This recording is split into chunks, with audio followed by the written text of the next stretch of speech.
Em 7 de agosto de 1773, o Papa Clemente XIV, após 4 anos de desconversas, finalmente cedeu à pressão exercida pela Casa dos Bourbon e seus ministros maçônicos, e suprimiu a ordem religiosa conhecida como Companhia de Jesus em todo o mundo. Menos de uma geração depois, nenhum dos tronos que colaboraram na supressão dos jesuítas, incluindo o papado, permaneceria intocado pela Revolução. Decapitado por uma turba, o rei Bourbon da França partiria deste mundo, que rapidamente se tornou uma orgia sangrenta, que adentrou o século XIX, e só terminou com a derrota de Napoleão nas mãos da aliança que restauraria a monarquia e a estabilidade da Europa por 100 anos.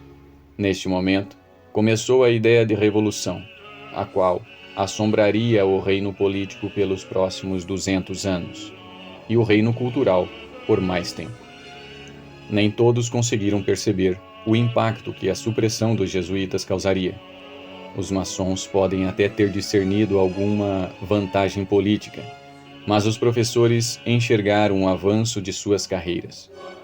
Um dos que se beneficiaram com a queda dos jesuítas foi o professor Adam Weishaupt, o qual nasceu em Ingolstadt, em 6 de fevereiro de 1748, sendo educado pelos jesuítas no ginásio dos 7 aos 15 anos.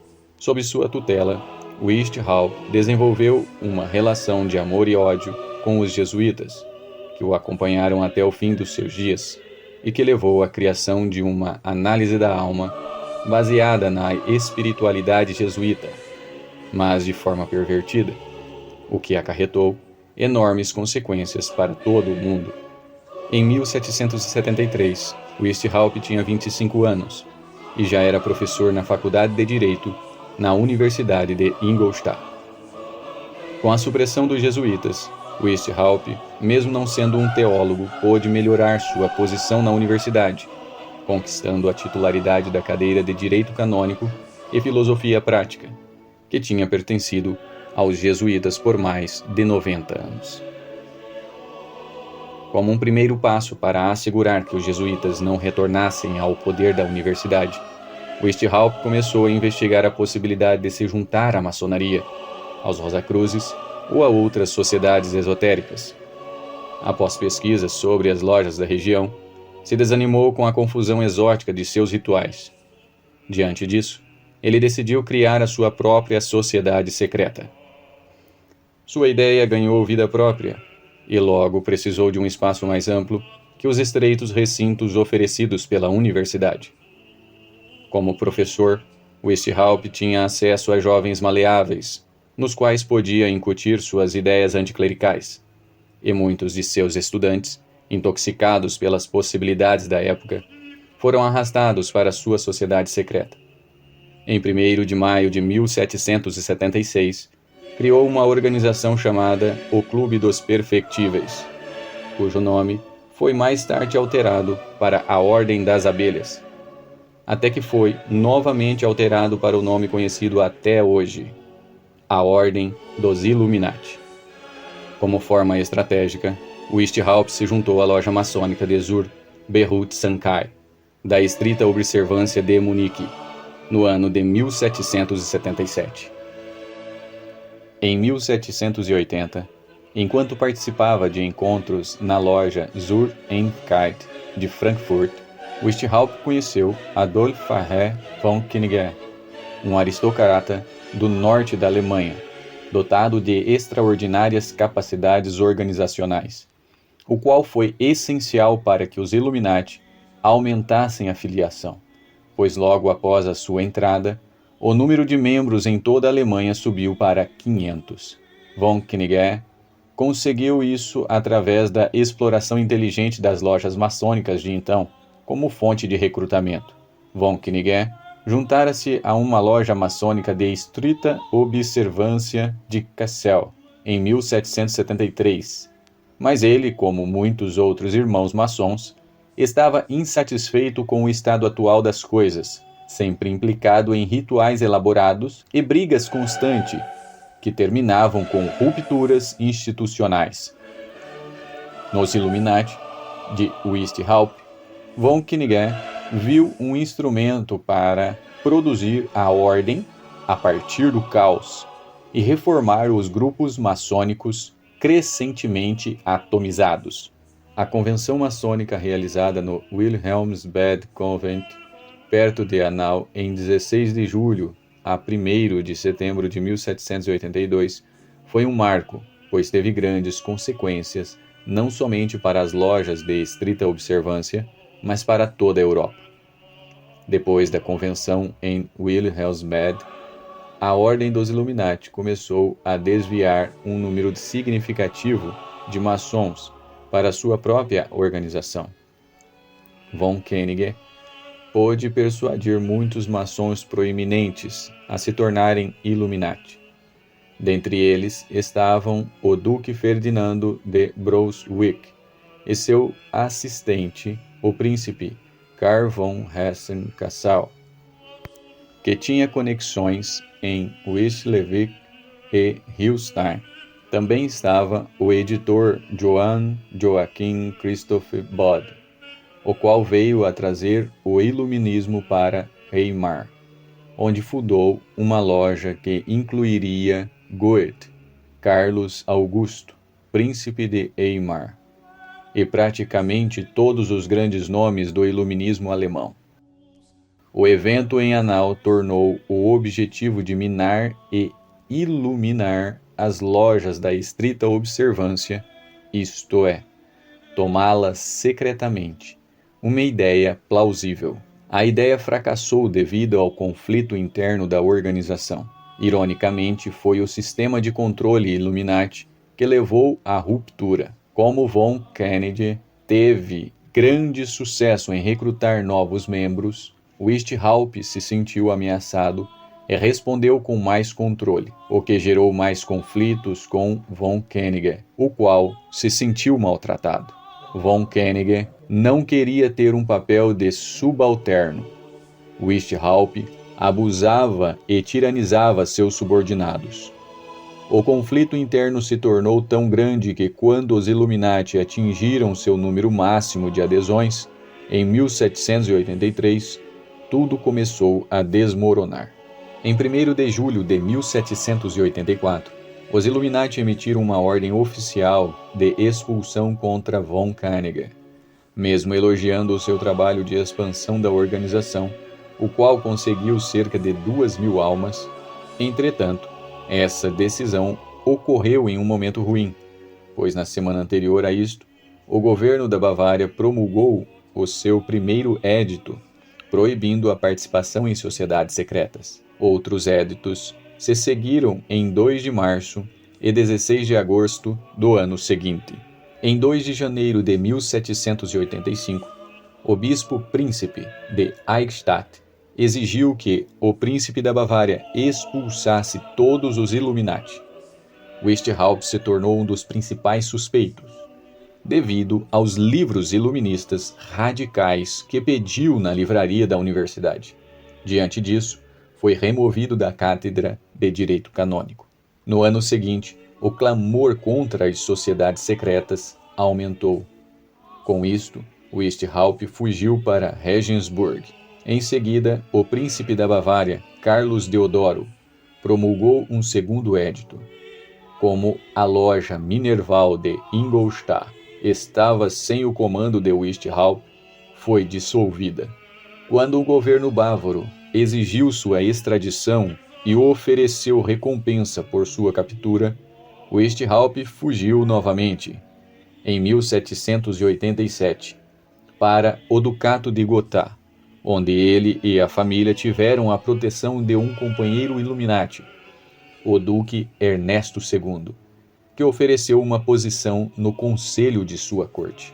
O governo bávaro, depois de descobrir os documentos associados com a loja de Munique, decidiu publicá-los, e assim assegurou uma influência que Weishaupt e seus conspiradores nunca poderiam ter atingido por suas próprias forças. Vários documentos foram encontrados em casas de membros do Illuminati, os quais foram publicados entre os anos de 1785 e 1787, causando grande furor que durou anos.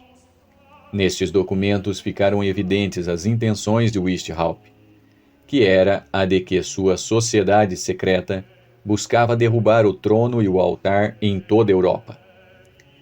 Weishaupt tinha criado um sistema de controle capaz de produzir células disciplinadas que executariam as ordens de seus mestres revolucionários sem que muitas vezes tivessem a menor noção do que estavam a fazer.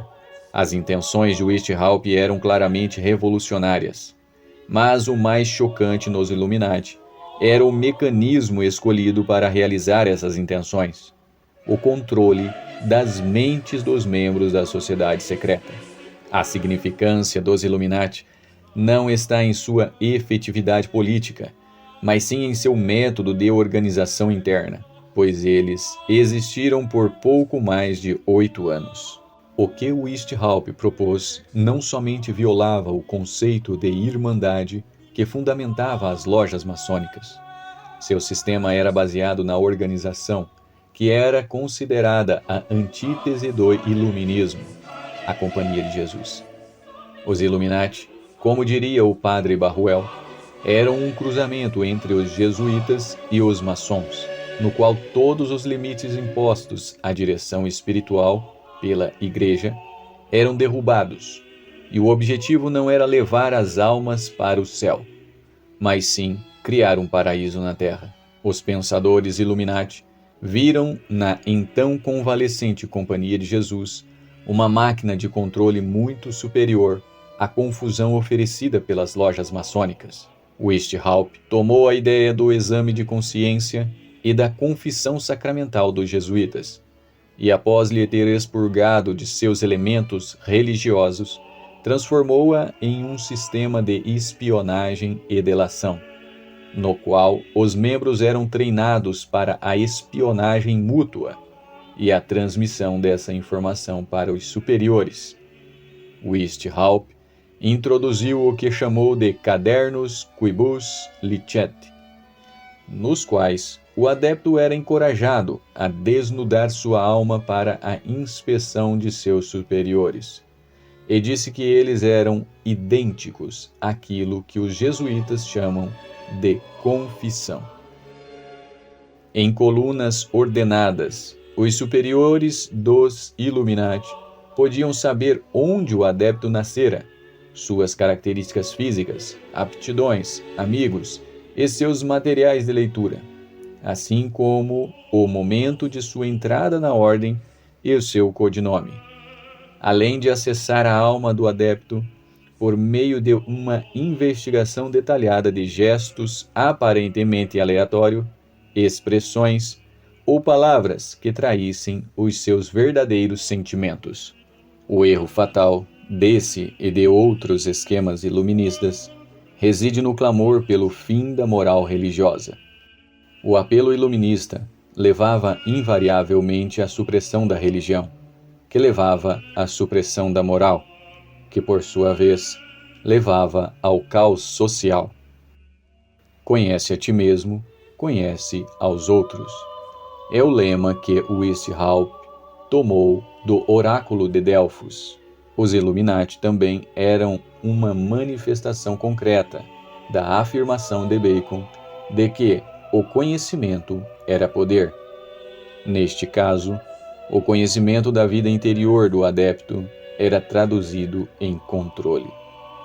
Quando extrapolado para o Estado, que funcionava de acordo com os princípios Illuminati, esse conhecimento se traduzia em poder político.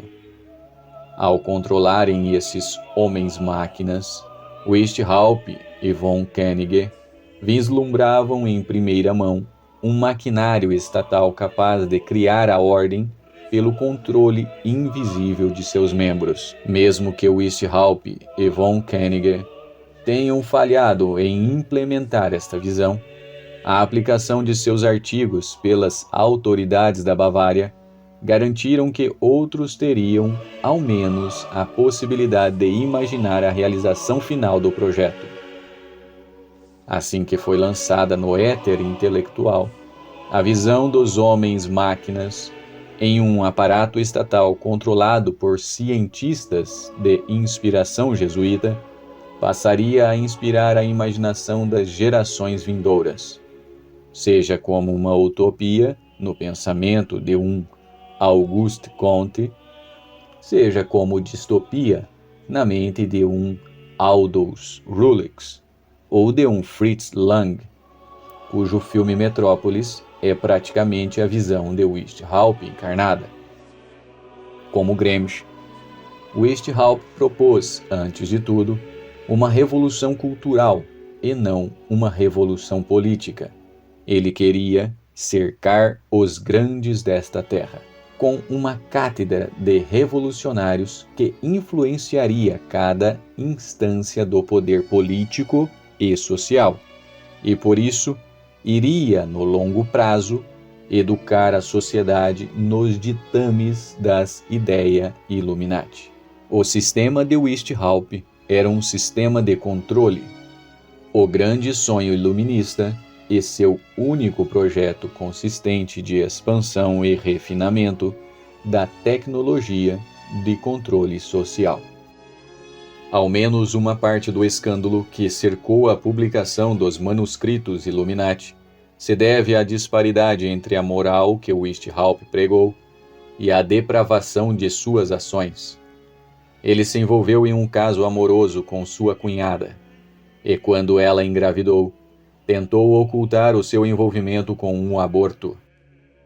Foi esse comportamento que levou o príncipe Carlos Deodoro da Bavária em denunciar Weishaupt como um vilão, perpetrador do incesto, assassino de crianças, sedutor do povo e líder de uma conspiração que ameaçava a religião e o Estado.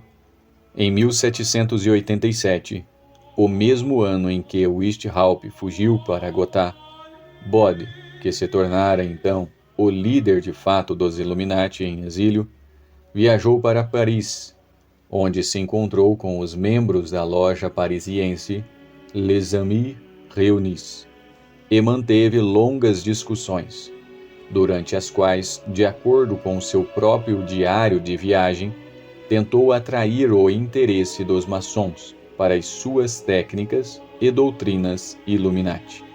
Com a eclosão da Revolução Francesa, levou muitos a acreditarem que Bode teve sucesso em transplantar o método Illuminati bávaro para o solo francês, e que se tratava da primeira de muitas revoluções que se seguiram até que nenhum trono ou altar permanecesse de pé na Europa outrora cristã. O professor Leopold Alois Rothmann, de Viena, um dos maiores contra-revolucionários de seu tempo, afirmou que os franceses não inventaram o projeto da Revolução Mundial. Essa honra pertence aos alemães. Aos franceses cabe somente a honra do estopim. Os comitês políticos surgiram seguindo os passos dos métodos Illuminati, que emergiu na Alemanha e se tornou letal por não ter sido definitivamente extinto ali, mas somente lançado para o subterrâneo, produzindo então, mais tarde, os clubes jacobinos.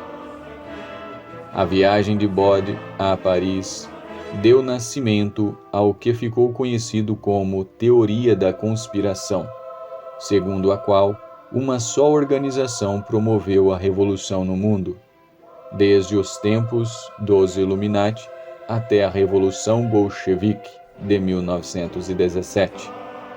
Essa ideia constitui, em muitos sentidos, a história intelectual dos 200 anos seguintes.